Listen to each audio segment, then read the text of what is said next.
este trabajo de campo en la India del Norte, vine a cuenta de que en el 2009 hice un trabajo sobre el Buda, pero concretamente sobre sus técnicas meditativas, intentando detectar, intentando de algún modo compenetrarme y comprender cómo puede haber hecho él lo que hizo para lograr ese acceso al nirvana, ese estado tan especial de conciencia inspirada.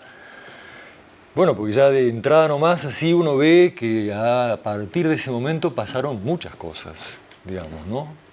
Con el budismo, con todo lo que se puso en marcha a partir de ahí.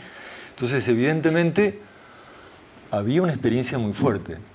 Había entonces que tratar de entender qué pasó, qué fue lo que hizo, cómo hizo para lograr esa experiencia, partiendo de la base de que era un hombre de carne y hueso, digamos, y que, según cuenta la leyenda, por lo poco que nos habíamos informado, había vivido como, bueno, no como cualquiera porque era un príncipe, ¿no? El príncipe Siddhartha Gautama, vivía en medio de un palacio, aislado del mundo, y un día tiene oportunidad de salir, no sé si le conocen la historia, la voy a cortar muy cortita, tiene oportunidad de salir del palacio donde estaba con todos los privilegios y los placeres y todo cubierto en la vida, feliz de todo, feliz no sé, pero digamos, tenía todo cubierto, y un día sale del palacio y se encuentra con el mundo.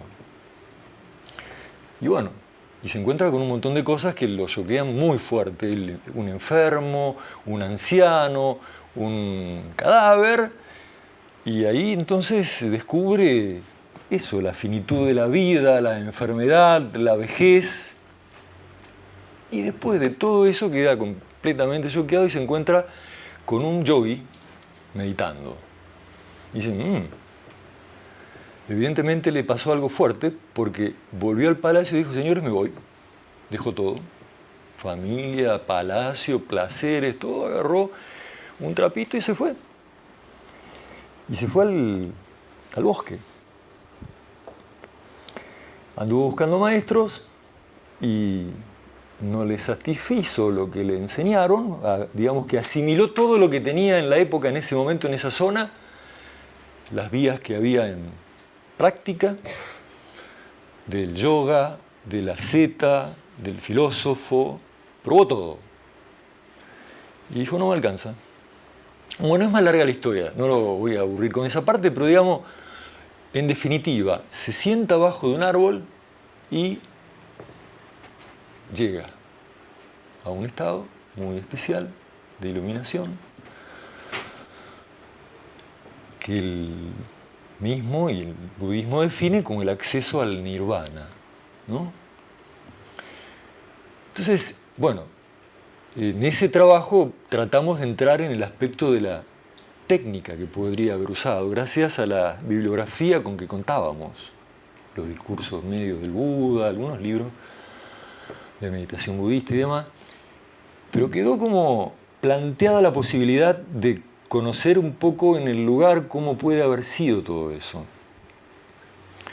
Y bueno, en el año 2014, el año pasado, se dio la oportunidad, por una invitación a un evento en Delhi, Nueva Delhi, para ir a visitar esa zona. Entonces, digamos, el interés era fundamentalmente ir ahí,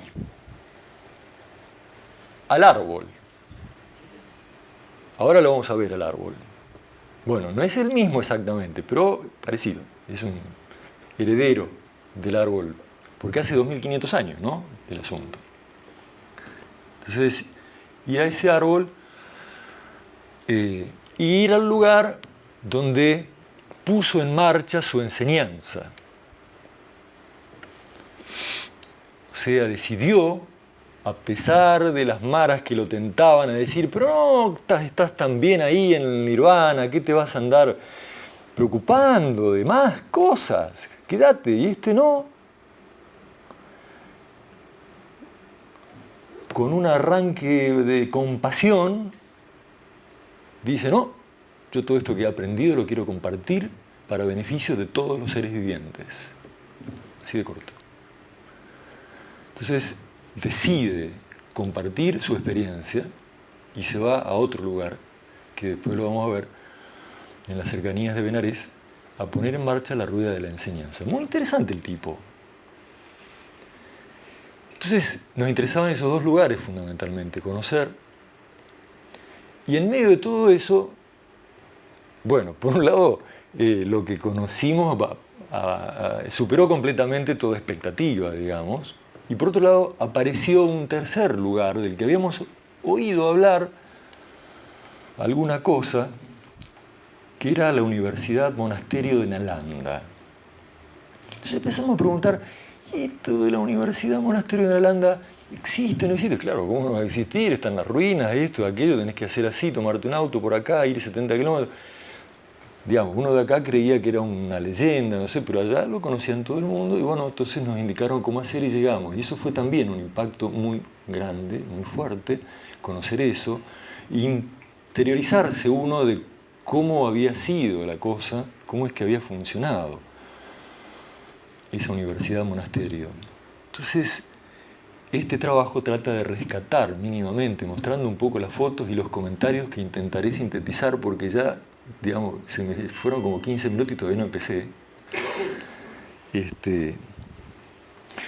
Mostrar eso y algunas reflexiones que motivó el hecho de conocer esto, ¿no? Porque claro, uno, digamos, no es que se dedica al turismo, a las visitas o de viajes, sino que porque venimos trabajando en estos temas y gracias a así lo hemos conocido, técnicas meditativas, y hemos conocido una enseñanza también dirigida a la superación del sufrimiento humano. Bueno, es que empezamos a encontrar en este viaje y en estos lugares resonancias muy fuertes y con coincidencias muy interesantes, salvando los 2500 años, digamos, que hacen, bueno, tomar una perspectiva muy interesante que trataré de compartirlo al final. Entonces, eso era la introducción. Terrible, ¿no? Esto viene de... Romeo, Víctor, Carlos, ¿me pueden avisar cuando me falte media hora para que nos echen? Es que uno se entusiasma. Porque hay una cosa muy interesante, mira, el trabajo está en la web, se puede bajar, leer tranquilo, ¿no es cierto? Entonces, arrancamos, Bodh Gaya, el despertar, o sea, el lugar del despertar, del árbol, y iniciamos ese capitulito con una cita de un libro del gran amigo y humanista Salvatore Puleda, que se llama el libro Las organizaciones monásticas en la historia. Se lo recomiendo muchísimo al que le interese estos temas. Donde dice lo siguiente: en la época de nacimiento del Buda, en el siglo VI antes de nuestra era, el centro de la civilización hindú se había desplazado del Valle del Indo al Valle del Ganges. Esta zona, que en los textos antiguos se llamaba Tierra Media, era, en aquellos tiempos, una llanura todavía densamente cubierta de bosques, en donde la mano del hombre iba abriendo progresivamente nuevos espacios para el cultivo y la colonización. Vemos entonces que el siglo VI, antes de la era, significa para la Tierra Media un periodo de gran desarrollo, ya sea en términos de economía o de población, y el inicio de un vasto proceso de unificación política. Estos factores dieron lugar a una verdadera revolución en el campo de las costumbres y de la organización social, a la cual se agregó un extraordinario fervor intelectual y religioso que ha sido justamente comparado al que en ese mismo periodo se estaba manifestando en Grecia. Mirá vos. Y podríamos agregar en China, si nos quisiéramos relacionar con Lao Tse y los orígenes del taoísmo y todo eso, y lo podríamos agregar también a Zaratustra con la Persia de la misma época. Y ese siglo VI antes de nuestra era resulta ser un momento axial, se llama, o sea, un antes y un después en la historia humana, donde por algunas razones que ahora no tiene nada que ver con el trabajo, pasó esto. Hubo cambios extraordinarios y hubo esto que a mí particularmente me llamó mucho la atención, que es esto del fervor intelectual filosófico y religioso. O sea, la gente, en esta época, eso que decíamos, este se fue al bosque, todo el mundo se iba al bosque, digamos, muchísima gente, a meditar abajo de los árboles. Dicen, pero que estaban, no tenían nada que hacer, digamos. No, bueno, estaba pasando todo esto. Ves que acá dice un poquitito cómo estaba el momento ese, que se estaba viviendo, ¿no? Los cambios que se estaban produciendo, todo eso. La gente se iba a meditar, dejaba todo y se iba a meditar abajo de los árboles. De distintas corrientes y todo, ¿no? A tratar de iluminarse. Mirá qué gente rara. Qué necesidad fuerte. Qué necesidad fuerte, exactamente. Bueno, lo mismo nos podemos encontrar en todos esos lugares que estamos diciendo, en Persia de esa época, en China de esa época, en la Grecia de esa época. Entonces, sin ir más lejos hoy, uno se encuentra con algo más o menos parecido. Por ejemplo, por acá nomás, donde estamos viviendo, en Argentina y eso, hay una cierta, digamos, bueno, eso, un cierto fervor, digamos, una buena palabra esa, por lo que está pasando en el mundo, por lo político, por lo social, por lo filosófico. He estado últimamente en algunos seminarios en Buenos Aires, en Rosario, con chicos de 15, 18, 19, 20 años, hablando de la nada. O sea, un filósofo joven, muy bien, hablando de la nada. En una sala totalmente repleta, con gente que todo el tiempo quiere intervenir y preguntar, y se generaba una cosa que yo digo, ¿cómo puede ser? ¿No? Bueno, me parece de algún modo encontrar esos indicadores de ese mismo fervor por acá nomás, entre nosotros. Entonces, quiero decir con esto que parece ser bastante parecido también este siglo que decíamos, que decía recién Carlos, ¿no? Con las citas que hacía, tan tumultuoso y difícil a nivel humanidad, a nivel planetario, con este surgimiento de algo muy nuevo, muy interesante. Primer paralelo que nos encontramos con el momento social y mental o psicosocial en el que esto se dio. Cambiemos de foto, por fin. Bueno, a ver. A nosotros nos interesa esto que es Bodh Gaya. Y después esto que es Nalanda. Y acá fue el primer lugar desde donde sale el Buda. Ahora les cuento. Entonces, para ubicarnos un poco geográficamente. Todo muy cerquita, ¿no? Ese es el mapa actual, digamos, ahí se ven las rutas, todo, después para si uno quiere llegar, la ciudad Gaya y la Bodh Gaya, que es donde está el templo este que estábamos diciendo. Rajgir, que es otro centro importante de la época. Bueno, ahí andaba todo el mundo, en esa época había bosques, había muchos árboles, así que todo el mundo se metía abajo de alguno. Bueno, ese es el lugar, lo que hoy hay abajo del árbol, en donde dice, bueno, este es el lugar de la iluminación. Y el príncipe Siddhartha, entonces, ahí alcanzó su iluminación, dice, en el año 623, en un día de luna llena, abajo de este Pipul Tree, un árbol así, ficus sagrado de la India se llama. Entonces, ahí está el árbol, finalmente. No es el árbol original, es una tercera o cuarta generación, pero ahí está ese árbol, y ahí entonces están varios monjes de distintas líneas del budismo tibetano, haciendo su trabajo. Entonces, ahí se construyó ese templo y se ha convertido en el lugar de peregrinación más importante del budismo en el mundo. Obviamente se ha hecho esta construcción alrededor para que no se afecte el árbol, pero que termina siendo una especie de altar. Y ahí entonces se va congregando gente, por ejemplo monjes, que van allí y se ponen a meditar delante del árbol, o gente que se acerca a hacer ofrendas, o pedidos, o agradecimientos. Y en muchos casos, circulando alrededor de ese árbol y su templo. Esto también porque me habían preguntado algunos, ¿pero hay monjes, mujeres en el budismo? Sí. Monjas o monjes, mujeres tibetanas. Y ahí está la gente durante todo el día, entonces, circulando alrededor, haciendo sus pedidos, haciendo sus agradecimientos, porque claro, es un lugar que con el transcurso de los 2500 años se ha ido cargando mucho, ¿no? Y hay una energía muy especial en el lugar. Y entonces el día está caracterizado por eso, por la gente que va con su fe y su devoción a pedir, a agradecer, a hacer ofrendas a ese lugar sagrado, ¿no?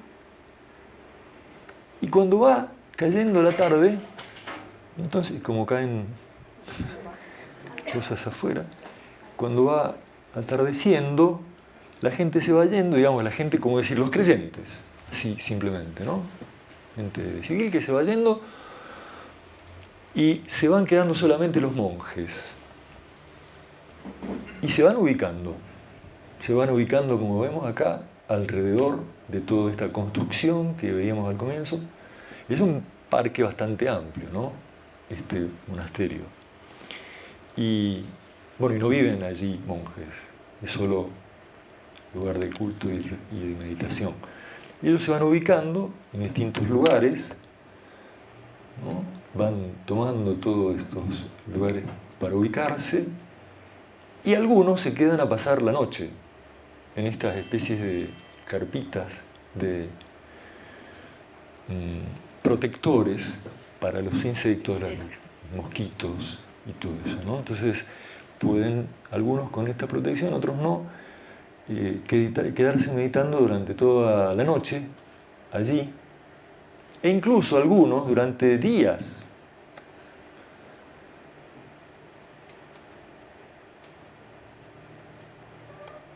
¿Ves? Por ejemplo, este ya ha hecho el techito, y se ha ubicado allí, y uno se da cuenta, lo ve que hace un tiempo que está ahí. El Buda estuvo 49 días meditando,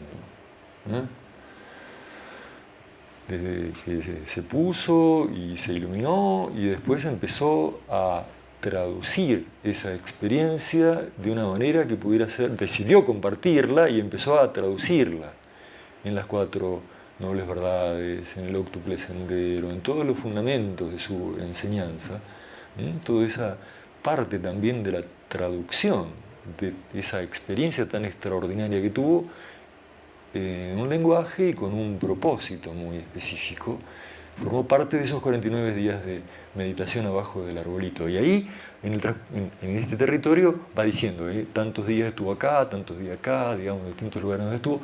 Pero quiero ir al hecho de que se ve monjes intentando emular al maestro. No solamente en la técnica, seguramente, que ellos estarán utilizando de meditación, sino en ponerse físicamente como hizo el maestro para lograr lo que logró, ¿no?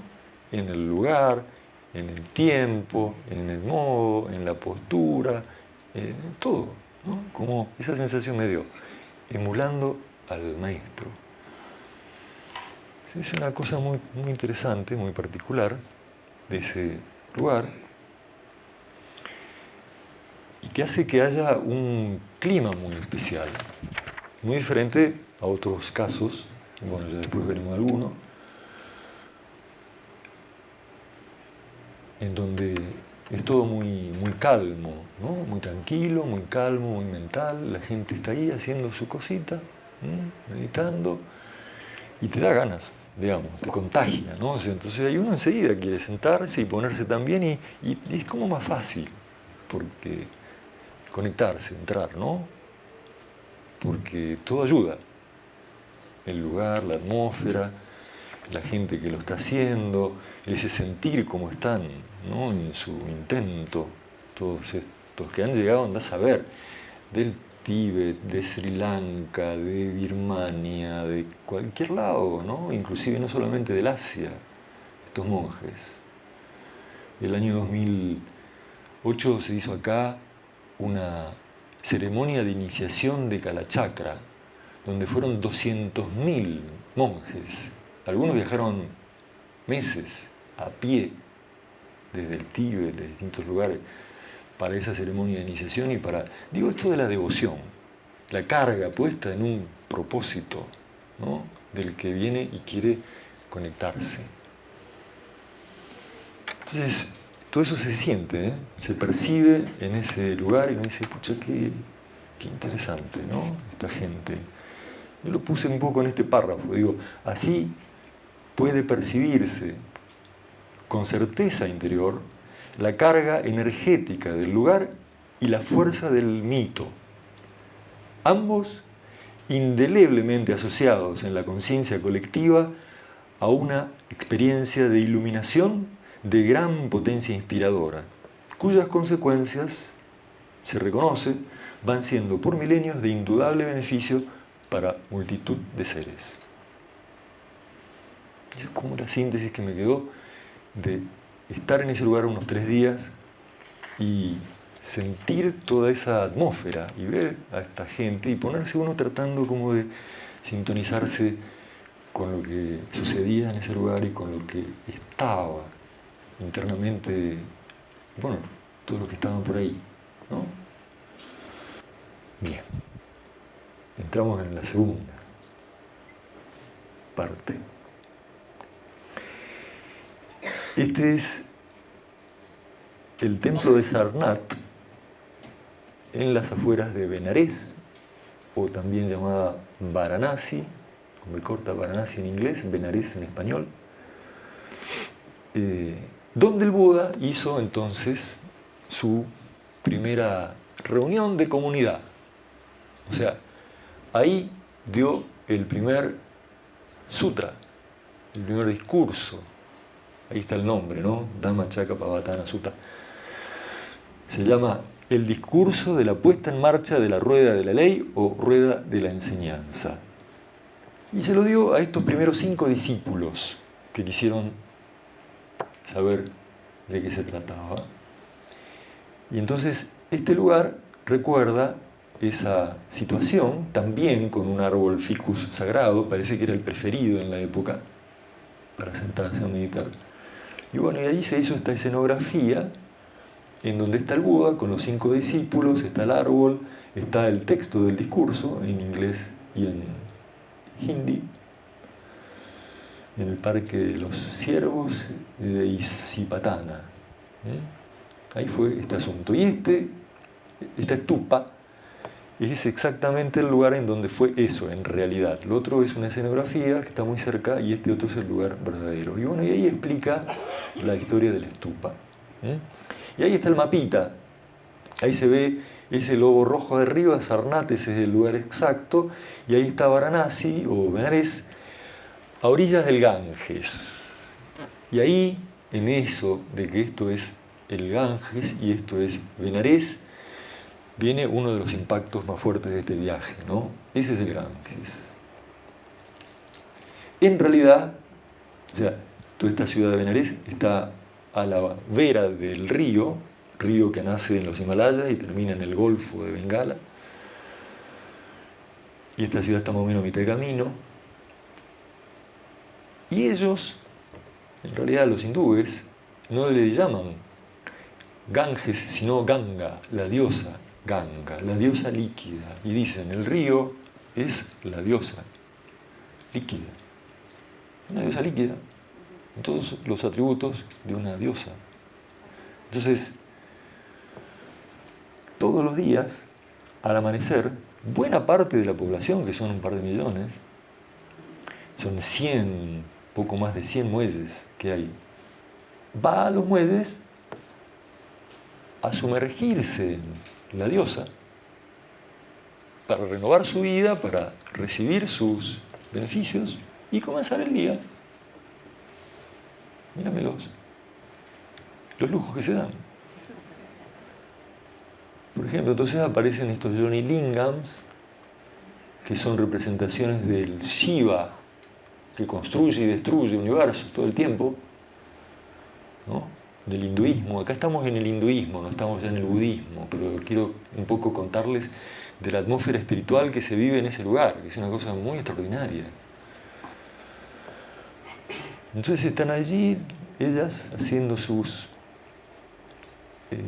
ofrendas de agua, bueno, ahí está otra representación de Shiva danzante, el Nataraya, al lado de un fueguito, y por todos lados eso, fueguitos y Shivas en Nataraya y Johnny Lingams en todos los muelles. Y cosas, ¿no? Esto, así, ofrendas y alabanzas y pedidos y velitas que se prenden con pedidos y florcitas y se envían a la Ganga, o para pedir o para agradecer, y se bañan y todo eso, y lavan su ropa, se purifican, en definitiva. Y ahí arrancan el día.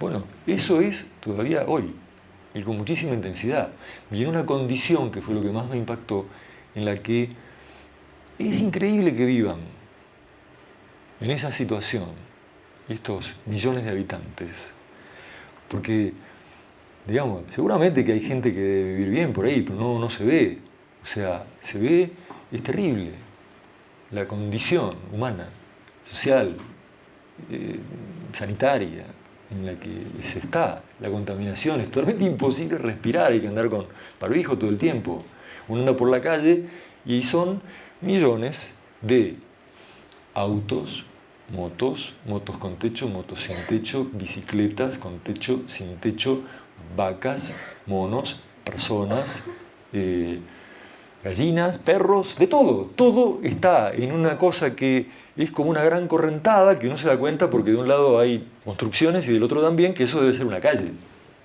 digamos, ¿no? Entonces, y todo el mundo intentando ir para algún lado y va. Y todo eso con todo lo que suena haciéndolo sonar. O sea, todo el mundo, todo el que tenga bocina, que pueden ser bicicletas, motos, autos, todos están haciéndola sonar todo el tiempo. En esa situación que me dice, ¿cómo viven así? Es impresionante. Todo el día en esa situación, ¿no? Y además, nadie está enojado. O sea, no es que se tocan bocina porque salí de acá, quiero pasar. No. Todo lo que están todos sonrientes, ven ahí, es como una gran música y una gran danza. Yo me decía, acá vengo, acá te estoy pasando, chau, chau, chau, no, ta, ta, ta, ta, ta, ta, ta, ta, ta. ¿Viste? Y vos te pones un poquitito así, como unos centímetros para atrás, y es todo una sinfonía y una danza, y todo eso va en condiciones en las que es impensable, digamos, ¿no? Que puedan estar vivos. Y bueno, y todo así, y están todos, no sé, y hay gente sentada en los negocios, y hay otros que están sacando la basura a ver si hay algo para poder comer, y que se ve, todo eso transcurre así durante el día, habiéndose todos ahí purificado a la mañana, ¿no? Y termina el día, y llega la noche, y los 100 muelles se convierten en lugares de celebración. Entonces, danzas, música, de todo, fuegos, qué sé yo, comida, y todos vestidos de gala.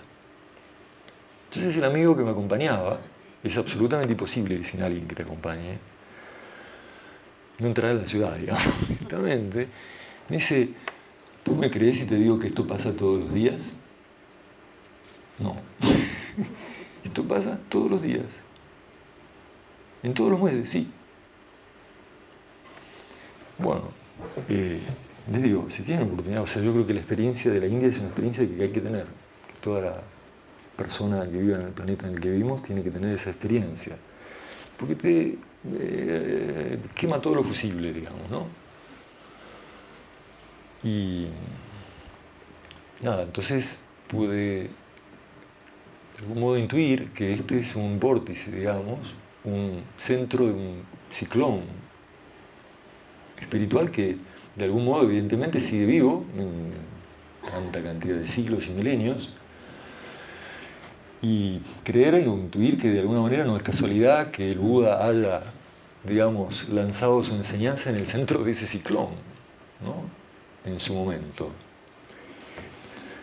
Bueno, este es otro lugar que es uno de los muelles en los cuales se incineran cadáveres en fuegos de este tipo, y están todo el tiempo llegando gente con cuerpos cantando y haciendo todo el ritual, y los llevan allí y los incineran y después al río, para que se vayan a la inmortalidad, que la diosa Ganga los lleve a la inmortalidad. Eso pasa durante las 24 horas del día, en promedio de 5 a 7 hogueras permanentes, de todos los días del año, de todos los años, de todos los siglos, de hace miles de años. Entonces uno dice que el agüita para bañarse, sí, es sagrada. O sea, para nuestros parámetros es inconcebible, pero ellos todas las mañanas van a ese río a purificarse. O sea, te hace un crack, digamos, la cabeza, ¿no? Bueno, y ahí van también muchos chicos y jóvenes a hacer yoga y así. Y entonces el río va, que Ganga quiere decir eso, va, ¿no? Va. Ganga.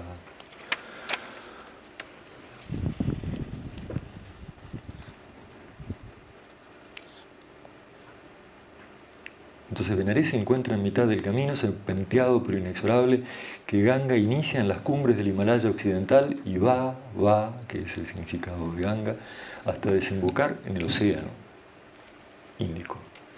Benares, un vórtice espiritual milenario a la vera del gran río sagrado, desde donde la rueda de la enseñanza del Buda comenzó a girar para beneficio de todos los seres.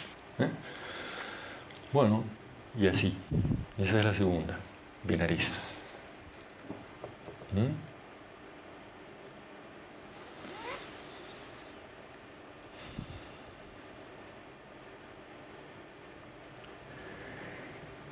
Entonces, por ahí entre medio, lo hemos visto en el mapita, está Nalanda. Entonces, ¿qué pasó? El Buda se iluminó, el Buda decidió compartir su experiencia y compartir esa enseñanza que de algún modo diseñó, estructuró y empezar a compartirla. Entonces empezó también en estos bosques a reunirse, como veíamos recién, con sus discípulos y a formar comunidades de discípulos budistas que se fueron formando y se fueron reuniendo ya en ese mismo lugar de Sarnath, al lado del Ganges, durante mucho tiempo. Se formaron comunidades y se ordenaron y se hicieron budistas cantidades de gentes. Pero claro, en la India y en toda la India y en esta región también, llueve mucho en algunos momentos del año. Entonces, en realidad ellos no tienen verano, invierno, otoño, verano, sino que tienen temporada de lluvias y temporada seca. Entonces en la temporada seca está bueno sentarse bajo un árbol, pero en la de lluvia está complicado. Entonces era tanta la gente que empezaba a entusiasmarse con estas prácticas que los agarraba la lluvia. Entonces dijeron, tenemos que hacer algo. Entonces empezaron a construir pequeños refugios que se llamaron viharas. Esos refugios eran lugares para protegerse de la lluvia y poder seguir meditando. Porque en general eran todos itinerantes estos monjes, ¿no? Pero bueno, necesitaban por ahí quedarse un tiempo y los agarraba la lluvia. Entonces empezaron a construir esos pequeños viharas. Y como se ponía cada vez más interesante, se empezaron a juntar y en algún momento dijeron, bueno, pero nos debemos quedar un tiempito. Entonces, bueno, tendríamos que construir algo para vivir, digamos, ¿no? Y así se empezaron a gestar los primeros monasterios, refugios para las comunidades de monjes que se ven entusiasmados con su trabajo meditativo. Entonces, De ahí inclusive Biharas viene el nombre del estado, Bihar, donde está todo esto hoy. Pero bueno, así fue surgiendo el concepto mismo de monasterio, de lugar en donde los monjes se quedan un tiempo a meditar. Y bueno, y con el tiempo empezaron entonces también a decir que otras cosas pueden ser, se empezaban a inspirar. Y entonces querían aprender más y querían producir y empezaban a escribir cosas. Y estaban todos los trabajos del Buda, y estaban los Vedas, y había libros que iban apareciendo. Los libros también había que ponerlos bajo resguardo, digamos, no te los podía agarrar la lluvia. Entonces había que hacer una biblioteca. Así empezaron a surgir los monasterios, en donde era básicamente un lugar para meditar y para guardar los libros en donde se pudiera estudiar. Y estudiar todo lo que se había producido hasta ese momento y escribir todo lo que se les ocurría a ellos a partir de ahí, con esas, ¿no?, inspiraciones que iban teniendo en su trabajo de meditación. Entonces, poco a poco empiezan a surgir cosas como esta. El monasterio de Nalanda. Yo quiero leerles, como venimos haciendo, la epígrafe de este capítulo, Nalanda, la irradiación, que dice: hubo momentos en que los monasterios guardaron lo mejor de una cultura que se derrumbaba alrededor de ellos, que hicieron progresar la ciencia, que fueron el germen de una nueva civilización, centros de fe y de saber desde los cuales se montó la educación de numerosas generaciones. Este es un párrafo de Silo, de una arenga que fue prohibida en Buenos Aires en octubre del año 69, y que me resultó totalmente inspiradora para este trabajo, porque resulta que, claro, que esto se da, que estamos charlando, se da en un momento social, en un momento político, en un momento psicosocial, en donde está pasando todo esto. Se está derrumbando un mundo, se está iniciando otro nuevo, y entonces se empieza a producir allí una especie de crisol de nuevas ideas y de nuevas miradas y de nuevas visiones en el mundo, del mundo, en donde se empiezan a gestar los fundamentos de una nueva civilización y donde se empiezan a gestar los nuevos, digamos, paradigmas de lo que podría ser una nueva ciencia, de lo que podría ser una nueva educación. También, en otro momento que tuve la oportunidad de compartir con Silo en el Parque Punta de Vacas en Mendoza, estábamos próximos a un simposio del Centro Mundial de Estudios Humanistas, iba a venir gente de distintos países, y Silo dijo: ¿qué se creen? ¿Que siempre ha sido así, todo tan racional y lógico? De ninguna manera. El conocimiento no es por deducción lógica, el conocimiento interesante surge por inspiración. Los verdaderos centros de producción de conocimiento en la historia humana han sido los monasterios. Esas han sido las grandes universidades. Después, con el tiempo, la historia se va desviando y terminan haciendo fábricas de empleados para las companies. Pero entonces, cuando llega a ese punto, algo sucede y la historia retoma su curso como siempre y vuelve al curso de sentido de lo que es el verdadero conocimiento, el buen conocimiento, lo que hace a la liberación, a la superación del dolor y el sufrimiento, bueno, a las cosas interesantes, a las grandes obras de la cultura humana, digamos, ¿no? De la filosofía, de la ciencia, del arte, de la espiritualidad. Entonces, les cuento esto porque esto lo tenía en algún lugar de mi memoria y cuando empecé a recorrer este lugar me empezó a asaltar. Porque la verdad era la primera oportunidad de mi vida de conocer un lugar así,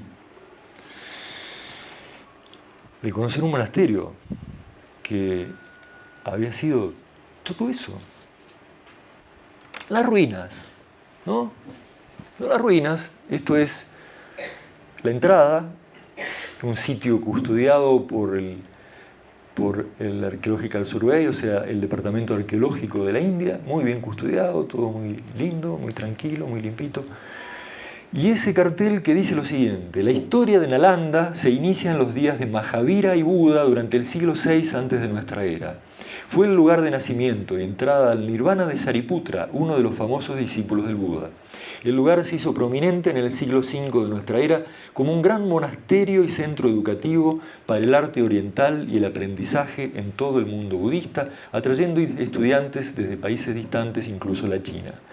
La galaxia de luminarias relacionadas con este centro incluye a Nagarjuna, Riyadeva, Vajrayantu, Dharmapala, Vishnu, Ashtanga y los célebres peregrinos chinos Xuanzang e Yixing, quienes han descrito extensamente los monasterios y santuarios de Nalanda y la vida de los monjes en ellos. Se enseñaban materias muy diversas, tales como teología, gramática, lógica, astronomía, metafísica, medicina y filosofía. La institución, todo eso lo dice ese cartel, está en inglés. La institución era sostenida por los ingresos obtenidos de los pueblos asignados por los gobernantes de su tiempo específicamente para ese propósito, como puede verse por las inscripciones.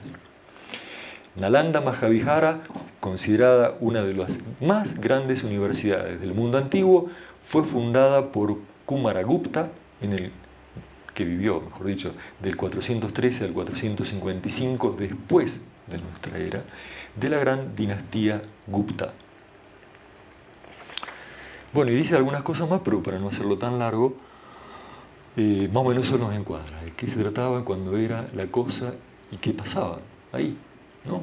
Eso lo dice el cartelito este en la entrada, en inglés y en hindi. Entonces uno entra, ahí está mucha gente joven entrando, recorriendo las ruinas, entra por este pasadizo y lo primero que se encuentra es este templo número 3, se llama, ese que está allá a la izquierda, que antes supo tener una estatua gigantesca del Buda arriba. No es, digamos, es lleno, no es vacío, eso que se ve. Ahora lo vamos a ver más de cerca. Ahí está. Es un pedestal, en realidad. Un pedestal rodeado de todos estos estupas votivos. El estupa lo puse por acá, miren, es un túmulo monumental construido bien para albergar las reliquias del Buda o de un sabio budista, bien para conmemorar un lugar sagrado. En la lengua vernácula moderna se llama tope o chaitilla, pira funeraria, santuario o lugar sagrado. El estupa votivo es aquel que se ofrece por voto o promesa. Entonces este es el templo más importante de todo este territorio que, bueno, esto que vamos a ver ahora en estas fotos es, ahí hay un mapita, ahora vamos a ver, pero digamos, esto es, según me explican, porque después cuando le cuento una pequeña anécdota, es que vuelvo de acá al otro templo de Bodh Gaya y recorriendo en el lugar me encuentro con un kiosquito donde vendían algunos libros y recorriendo por ahí me encuentro abajo de una estantería perdido, lleno de tierra, un libro que decía Nalanda, del 1937, y que es el primer libro que escribió el que comandó las excavaciones, que después explica que hubo dos excavaciones, una en 1930 y tantos y otra en 1980 y pico, y el libro estaba básicamente dedicado al catalogar todo lo que se excavó, digamos, estatuitas y cosas, ¿no? Pero tiene una introducción de 20 y pico de páginas que hizo posible esto que estamos haciendo ahora, o sea, que cuenta la historia del asunto y que nos dio las pistas para también encontrar un poco más de bibliografía, ¿no? Entonces, ahí cuenta Haranand Shastri, que es el autor, que todo esto que aparece acá es la 10ª parte de lo que en realidad era el territorio original. Y uno se empieza a sumar después al ver todos los monasterios, monasterios que ahora vamos a verlos en fotos, da más o menos como para unos 1000 residiendo. Y en total eran 10.000 los que llegaron a residir, ¿no? Entonces, ahí está el esquema, y este es el pasillo ese que se ve en el mapa, ¿no? O sea, del lado derecho están los monasterios, del lado izquierdo están los templos. Bueno, y hay algún templo que se pasa de largo, ¿no? Ahí vemos un templo 2 que está de este lado, el 3 allá abajo a la izquierda, ¿no? Bueno, están todos esos monasterios. Y estos monasterios, bueno, ahí están los templos, entonces esos estaban del lado izquierdo del pasillo, y acá están los monasterios, digamos, los edificios de los monasterios, que son todos muy parecidos. Celdas alrededor, y este patio central, en donde hay un lugar para el altar y otro lugar para el maestro, que se para ahí y da su lección, ¿no? Más o menos las celdas podrían andar para entre 50 y 100 monjes, digamos, cada uno de estos monasterios. Todos los monasterios budistas tienen esa misma forma. Bueno, hay carteles en cada monasterio que va explicando lo que tiene. Todo esto después, si quieren, lo pueden leer con más detalle, cómo están construidos, qué sé yo. Pero me quisiera detener en algunos detallecitos nomás, que son como más significativos, de toda esta parte de cómo estaban los monasterios construidos.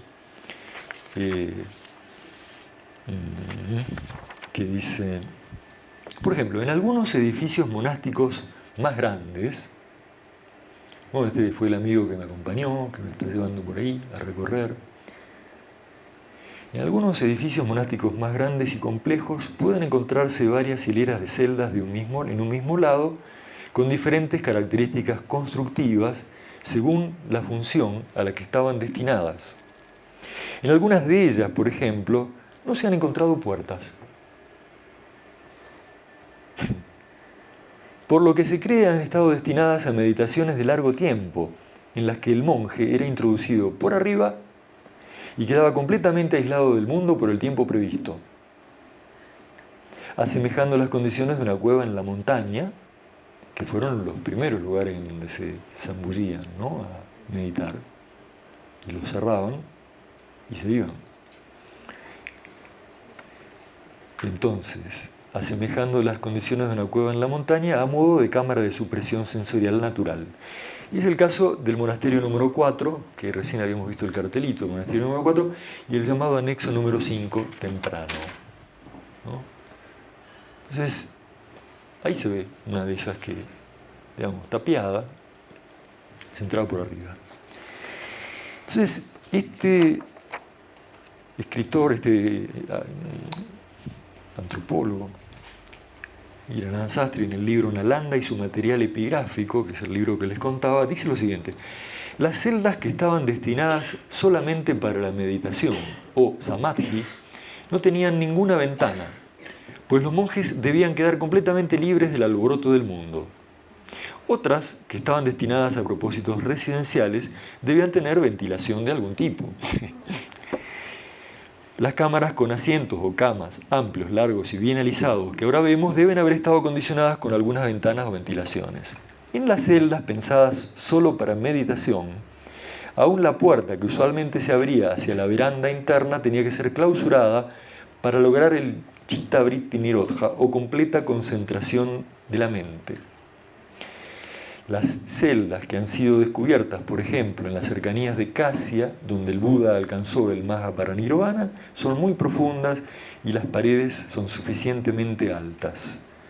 No se observa ninguna abertura, y la inferencia es que los meditadores eran introducidos en la celda desde arriba y se les permitía mantenerse allí todo el tiempo que ellos necesitaran.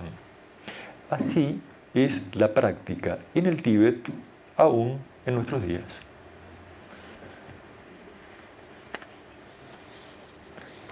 ¿Qué tul? Unos locos totales, ¿no? No solamente, digamos, irse al bosque, ponerse abajo del árbol, quedarse unos días, aguantar la lluvia, el sol, lo que fuera, los mosquitos, sino quedarse un tiempón, ¿no?, como dicen los brasileños, así, totalmente clausurados en una celda. Les recomiendo ver una película que se llama Samsara, que no una documental, hay una documental, Sansara, y hay una película, Sansara, la película, digo, que es la historia de un monje que comienza justamente llegando, es un monje tibetano, llega una comitiva de monjes a una cueva, abren la cueva, entran y hay algo ahí sentado, totalmente inerte, unos pelos larguísimos y las uñas larguísimas y sin ningún signo vital. Algo de 2 años o 3 o 4 que llevaba en esa situación. Es muy linda esa escena, pero muy hermosa, porque entonces se ubican alrededor los compañeros y algunos empiezan despacito a cantar mantras y uno de ellos se acerca y le empieza a hablar al oído. Es hermosísimo, porque tiene una calidez humana, una conexión impresionante. Y en un momento, ¡pic!, abre los ojos y empieza a respirar.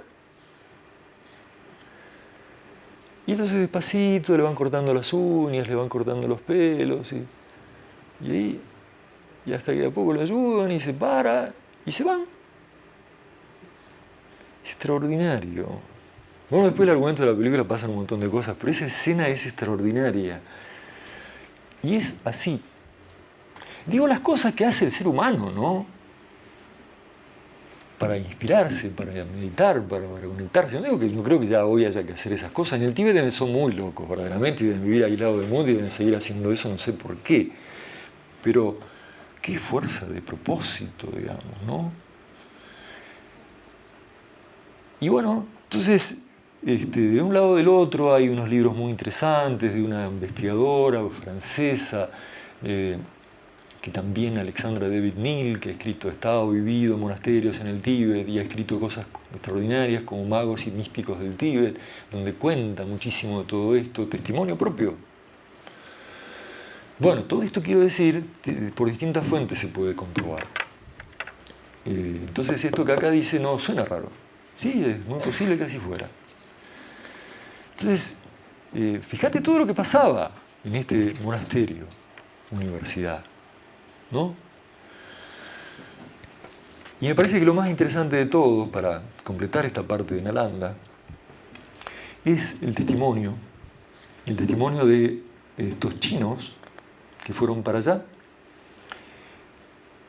Xuanzang y Qin, que fueron a estudiar, enviados por un emperador, por ejemplo, acá dice el primer emperador de China. Bueno, total que los mandaron a estudiar y a traerse conocimientos, libros, ¿no? A estudiar, a aprender los Yoga Sutras.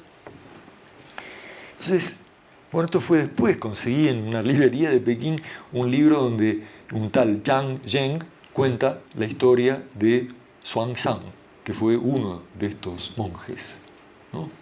Entonces ahí cuenta más detalles. Por ejemplo, cuenta lo siguiente. Bueno, ¿cómo fue recibido cuando llegó, no? Miren esta anécdota. Llegó, lo recibieron con 200 monjes, 1000 personas portando instrumentos budistas, flores perfumadas. Era un visitante del Imperio Tang que estaba llegando. Entonces, Silabhadra era en ese momento, monje que, digamos, dirigía esa comunidad de Nalanda. Y entonces, Xuanzang saludó a Silabhadra con el mayor respeto, como lo estipulaban las reglas. Silabhadra preguntó de dónde provenía Xuanzang y por qué había arribado al monasterio. Xuanzang respondió: he venido de China y quiero estudiar Yogacara Bhumi Shastra bajo vuestra tutoría. Luego de escuchar la respuesta, Silabhadra se conmovió tanto que no pudo más que llorar. El sobrino del maestro, un dignatario de más de 70 años de edad, Silabhadra tenía casi 100, explicó que 3 años atrás Silabhadra había contraído una enfermedad tan miserable que estuvo próximo a cometer un suicidio. Luego tuvo un sueño en el que el Bodhisattva, Buda, le dijo que debía esperar hasta que un monje chino llegara a estudiar Yogacara Bhumisastra, porque luego difundiría sus estudios por áreas remotas.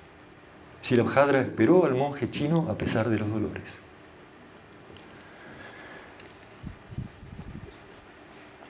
La visita de Xuanzang confirmaba su sueño, por ello Shilabhadra estaba tan conmocionado.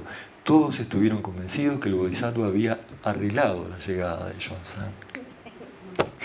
No me digan que no es extraordinario.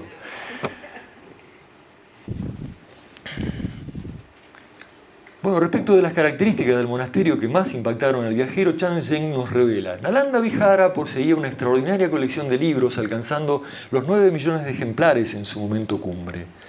Los monjes budistas y otros estudiantes del templo totalizaban más de 10.000. Aunque se trataba de un centro académico budista, los investigadores en el templo enseñaban muchas otras materias. Cada día más de 100 conferencias eran dictadas sobre los clásicos budistas, astronomía, matemáticas, medicina y otros temas. Era el hogar para especialistas de la India del más alto nivel en budismo y diversas ciencias.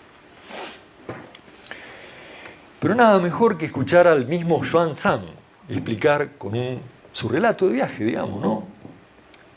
Su vívido testimonio de Nalanda. Entonces, él cuenta, miren qué lindo que lo cuenta el chino. El establecimiento está rodeado por un muro de ladrillos, cerrando por completo el convento respecto del exterior. Un portal entra en el gran colegio y más allá otras 8 salas están edificadas en el centro del Shangarama. Las torres, ricamente adornadas, y las torretas, semejantes a cumbres puntiagudas, están agrupadas conjuntamente.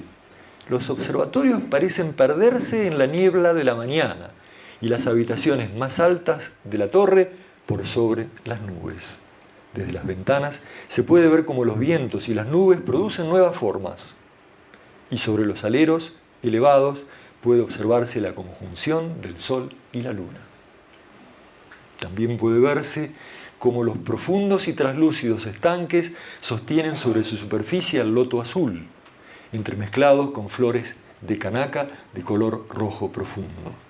Y alrededor, los bosquecillos de mango de Amra comparten con todos su sombra protectora. Un poeta. Bueno, esto también lo cuenta uno de estos testimonios, en donde cuenta que además de todas esas ciencias también hacían, digamos, estudiaban y tenían un tiempo importante dedicado a la poesía y al canto coral y litúrgico, ¿no? También parte de toda la misma fiesta. Así que está todo junto, digamos, la inspiración, ¿no? Ciencia, mística, arte, filosofía. Los Shangaramas de la India, sigue contando Xuanzang, se cuentan por miríadas, pero este es el más destacado por su grandeza y altura. Los monjes que pertenecen al convento, más los extranjeros que residen en él, siempre no alcanzan el número de 10.000. Bueno, eso lo hemos dicho. El día no es suficiente para preguntar y responder sobre temas tan profundos. De la mañana a la noche los monjes entablan debates. Viejos y jóvenes se ayudan a otros con naturalidad.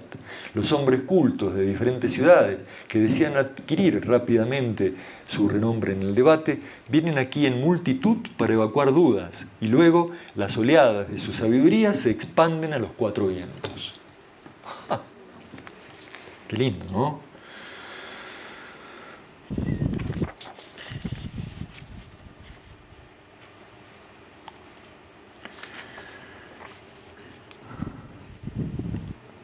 Bueno, todo eso pasaba. Todo eso pasaba. Desde ahí, por ejemplo, salió Padmasambhava, no sé si habían oído hablar de él, es el monje que fundó el Tíbet. Es el monje que llevó el budismo al Tíbet. Entonces, todo lo que fue, es y llegó a ser y será, no sé, el Tíbet, es gracias a Padmasambhava, que salió un día de acá y dijo, yo esto lo quiero llevar por un lado, a compartir. Y de ahí salieron a Sri Lanka y de ahí salieron al sudeste asiático. O sea, este fue un centro de irradiación. No solo de budismo, de sabiduría, de conocimiento, de ciencia, de poesía, de música, porque va cuenta también por ahí que los chinos, por ejemplo, se embelesaron con esto de... Son muy... ¿Quién diría, no? Bueno, tan poéticos. Pero, digamos, llevaron su también inspiración poética y musical y todo esto de acá, a China. Y se llevaban también libros, traducían, copiaban y se llevaban todos esos libros. Por suerte, porque alrededor del año 1200 le vino el fin, todavía, bueno, todavía siglo XXI. Pero digamos, en ese 1200, así como en Europa estaba el medioevo, acá también, en Asia, en India. Y hubo invasiones y saqueos y cosas. Entonces un día llegó un invasor, alguien que estaba conquistando toda esa zona, y destruyó todo, decapitó a todos, los monjes que estaban ahí, los pobladores. Entonces, y de repente, lo cuenta la historia, se encuentra con una biblioteca, con una bibliotecaria, imagínate, millones de ejemplares. Y entonces empieza a llamar con alguien que me lea lo que hay acá. No encontró a nadie, obviamente, porque los había decapitado a todos. Entonces incendió todo, y ya está. Ardió meses, cuenta la leyenda, la biblioteca de Nalanda. Pero, a esa altura, ya los más importantes seguramente de esos libros, de esos grandes compendios de sabiduría y ciencia, habían ya tomado camino al Tíbet, a la China, al sudeste asiático, a Sri Lanka. Los caminos del conocimiento. Entonces, no sé, qué sé yo, a mí me conmueve todo esto. Mira, ahí tenés una celda cerrada, totalmente cerrada, una cámara de silencio.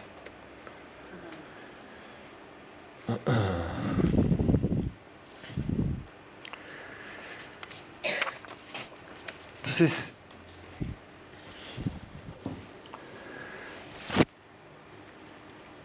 digamos, mi reflexión fue que indudablemente esa frase que habíamos leído al comienzo es una gran verdad, digamos, ¿no? O sea, esos grandes centros productores de conocimiento, esos centros de fe y de saber, así totalmente convergentes, totalmente de la mano, ¿no? No esta historia rara del positivismo, del racionalismo, de contraponer fe y ciencia, no, una cosa muy convergente en donde esos estados de inspiración, porque tampoco estamos hablando acá de religión, estamos hablando de meditación, estamos hablando de espiritualidad, estamos hablando de técnicas, de trabajos internos que permiten lograr estados de inspiración muy grandes, muy altos, muy profundos, y que entonces permiten llegar, una vez sí lo dijo, la verdadera sabiduría está en el fondo de tu conciencia, como el verdadero amor está en el fondo de tu corazón. Entonces, estas cosas a mí me dieron un testimonio vívido, ¿cómo decirlo? Digamos, no ruinas y cosas, pero sí, es un testimonio vivo de eso, de que la sabiduría está en el fondo de la conciencia. Y entonces, estas cosas han sido los grandes pilares de la construcción de la cultura humana. Y este momento que estamos viviendo hoy es también un momento axial. Creo yo, y creemos muchos, y creen muchos también, no solamente humanistas o siloístas, sino hay un científico social, digamos, filósofo, psicólogo, doctor en cantidad de cosas, investigador del Instituto de Estudios Orientales de la Academia de Ciencias de Rusia, Jacob Nazaretian, que dice que este momento, bueno, él y un equipo de gente, inclusive no solo de Rusia, de otros países también, ellos están en esto de la mega historia, que en un momento mencionó Carlos al comienzo, y que es una disciplina que estudia la historia del universo desde el Big Bang hasta hoy, digamos, llegando con, digamos, planeta Tierra, ser humano, conciencia humana, ¿no? Pero dice que la velocidad de los cambios esenciales, de los cambios revolucionarios, digamos, en todo este proceso, comenzando, por ejemplo, por la explosión de estrellas que en su seno habían formado elementos pesados, y entonces esos elementos pesados dieron lugar a la cadena del carbono que hizo posible la vida. Por eso hay algunos epígrafes, algunas citas muy lindas como esa de somos cenizas de estrellas que explotaron hace mucho tiempo. Los seres humanos, la vida.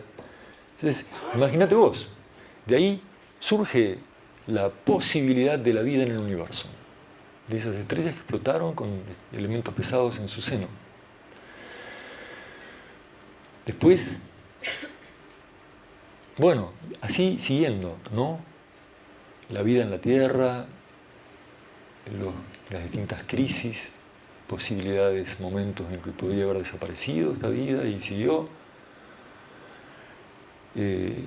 Estos cambios se van acelerando y se van acelerando con una exponente constante que les permitió a todos ellos, inclusive rusos, australianos y estadounidenses, construir una curva que entre el 2000 y el 2050 se convierte en una vertical.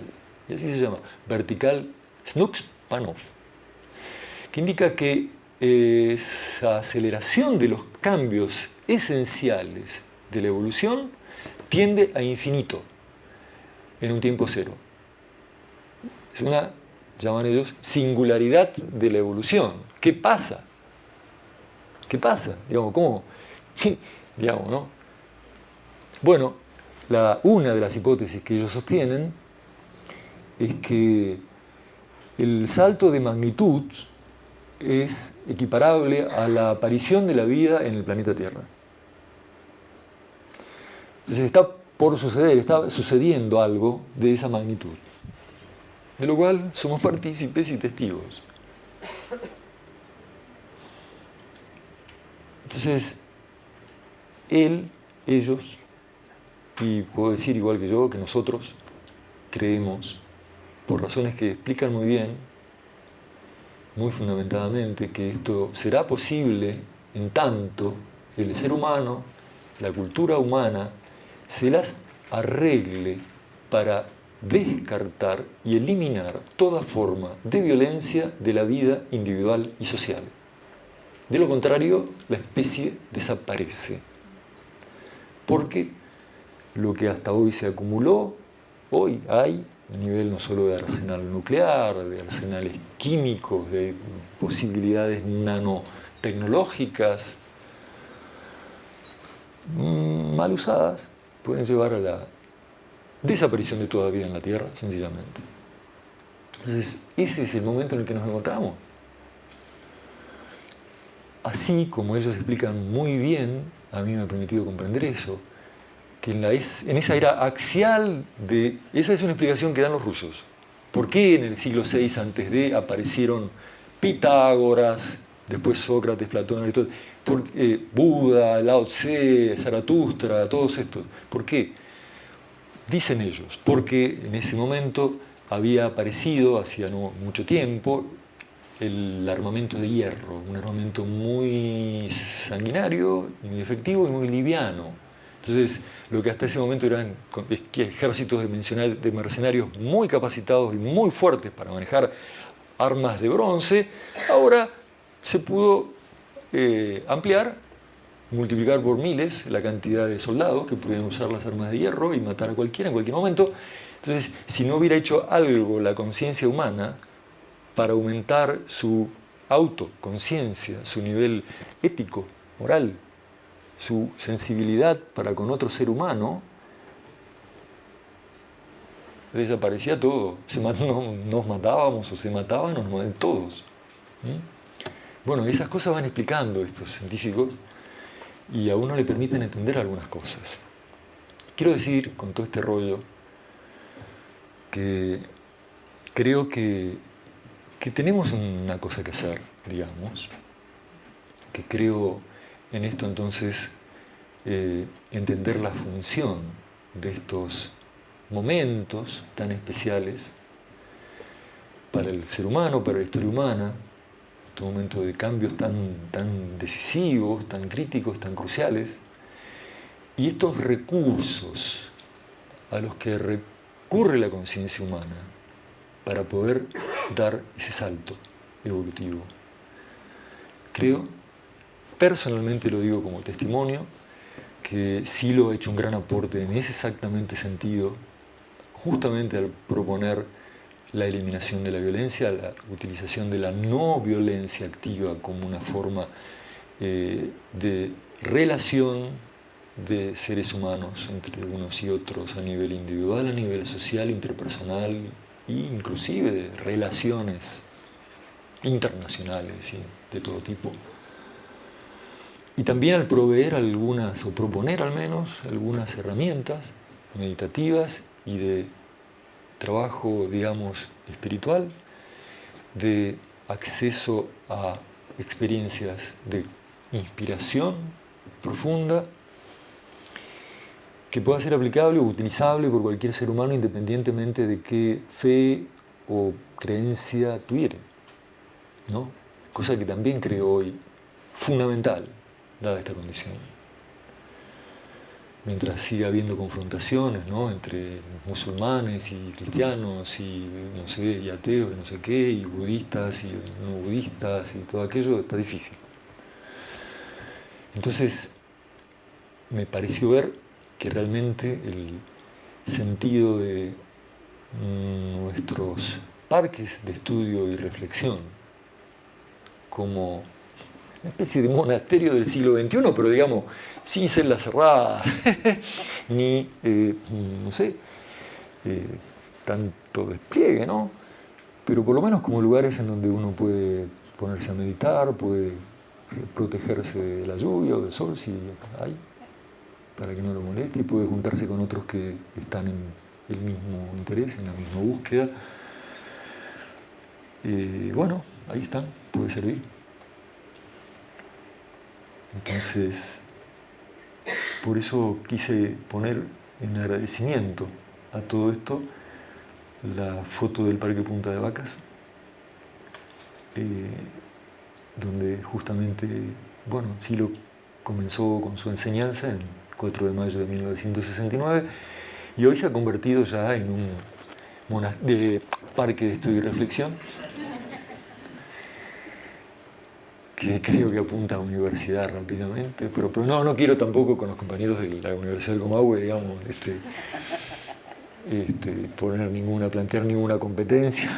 No, es un chiste, pero digamos, bueno, sí, de algún modo se aspira, ¿no?, así como en todos los parques de estudio y reflexión, a hacer un aporte, ¿no?, a la humanidad, o por lo menos a la vida de uno y de su prójimo. Y bueno, hay una fotito de Silo que entonces posibilitó todo esto y le agradezco la posibilidad también de haber llegado al Buda y de haber llegado a la India y de haber conocido todo esto y de tener elementos para interpretarlos y tener elementos para comprenderlos y para, bueno, compartirlos. En una ermita, él no tuvo árbol sino ermita, en esta zona de Punta de Vacas, a 2.500 metros de altura, no hay árboles. Entonces, bueno, se construyó una casita de piedra y ahí estuvo un par de meses también haciendo su trabajo de meditación, ¿no? Así que gracias, Silo, y bueno, a todos. Gracias, esta es la idea.